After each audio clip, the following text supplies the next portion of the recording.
So you also get some lifecycle control of your production assets. Correct. Does that also include like the deploy lifecycle? So we try and stay away from the app lifecycle. Sure. It's kind of like a solved problem. It's a lot of players there. We're our partners.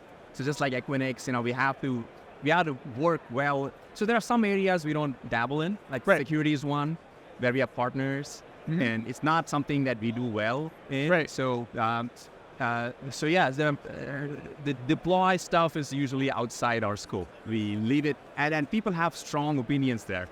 I want to deploy, and we try and stay away from that. Yeah.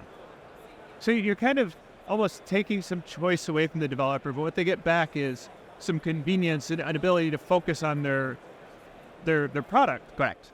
And so I wonder how you think about that in your product work, like when you're working with your engineers, because very often when I work with infrastructure engineers, they want to build it in-house. Correct. And here you show up with a lot of this stuff solved. Correct. So how do you convince those engineers that are like experts in Kubernetes and they see a path to building what you've done? Yeah. But how do you convince them to buy a product and use it? Yeah. As opposed to doing it It's a very good question.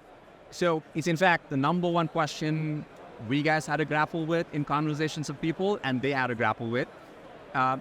In the past, it used to be a build versus buy decision. Right. And in the last year or so, it's converted more into what I call as, if I use Rafe as a building block, I can get to my outcome faster.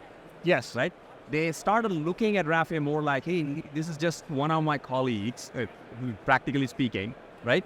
And the things we do are perceived by those people now as a drudgery. Like, I don't want to do that. It was fun 4 years ago, and it's not fun anymore. I want to work on this cooler thing that has come out, right? Yeah. So it's kind of so as Kubernetes matures, there are certain things that are no longer interesting to a lot of strong technologists. They want to work on hard problems. Well, they're no longer differentiated. Exactly. That's the phrase I like to use with engineers, right? It's undifferentiated lifting. Correct.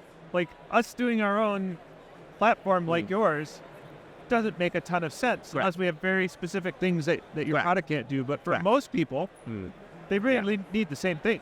Correct. So in general, I would say 99% of the people, we find that their needs are fairly similar.